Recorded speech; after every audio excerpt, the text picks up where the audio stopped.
Israel যেভাবে সাধারণ মানুষকে জিম্মি করেছে, পুরা গাজা উপত্যকার 11 লক্ষ মানুষকে যেভাবে জিম্মি করেছে, সেখানে খাদ্য, পানি, জ্বালানি সমস্ত সরবরাহ বন্ধ করে দিয়েছে, এটি যুদ্ধ অপরাধ।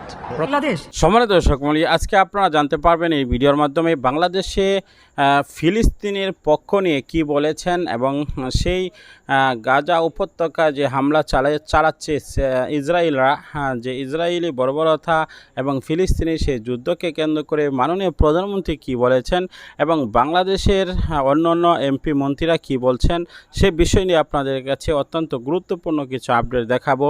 অবশ্যই না টেনে শেষ পর্যন্ত দেখবেন এবং ইতিমধ্যে বাংলাদেশের পক্ষে কোন কোন দেশ এসেছে, কী কী সাহায্য দিয়েছে, সেই বিষয় নিয়ে এই ভিডিও শেষে আলোচনা করব। অবশ্যই গুরুত্বপূর্ণ রয়েছে এই ভিডিওটি, তাই না টেনে শেষ পর্যন্ত দেখুন।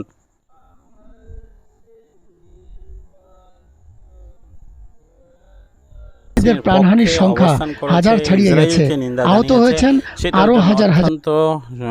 ধন্যবাদ মাননীয় প্রধানমন্ত্রীকে এবং আওয়ামী লীগকে এবং বাংলাদেশের সকল যারা ফিলিস্তিনের পক্ষ নিয়েছেন তাদেরকে, সারা বিশ্বের মুসলমান যারা ফিলিস্তিনের পক্ষ নিয়েছেন তাদেরকে শুভকামনা জানিয়ে আল্লাহ তাআলার কাছে অবশ্যই দোয়া কামনা করি আল্লাহ তাআলা যেন তাদেরকে সুশাসক হিসাবে কবুল মঞ্জুর করে নেন এবং প্রত্যেকে যেন তাদের দীর্ঘ জায়গা থেকে প্রজাদেরকে এবং বাংলাদেশের সহ সকল গণতান্ত্রিক দেশের নেতৃবৃন্দদেরকে যেন তারা খুশি করে তারা আসনে বসে থাকতে পারে।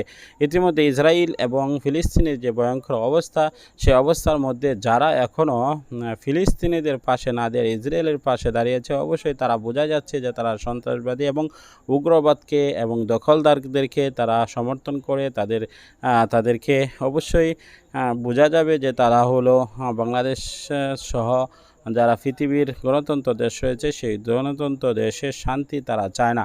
কেননা ইসরায়েলরা হলো দখলদার এবং ফিলিস্তিনের হলো সেখানে স্থানীয়, এই জন্য দখলদারকে উৎখাত করা ফিলিস্তিনিদের সেটার দায়িত্ব, কিন্তু ইসরায়েলের সেটা কোনোভাবেই কাম্য নয় ফিলিস্তিনের উপর আক্রমণ করা। সম্মানিত দর্শক মণ্ডলী, আজকের মধ্যে বিদায় নিচ্ছি, দেখা হবে পরবর্তী ভিডিওতে।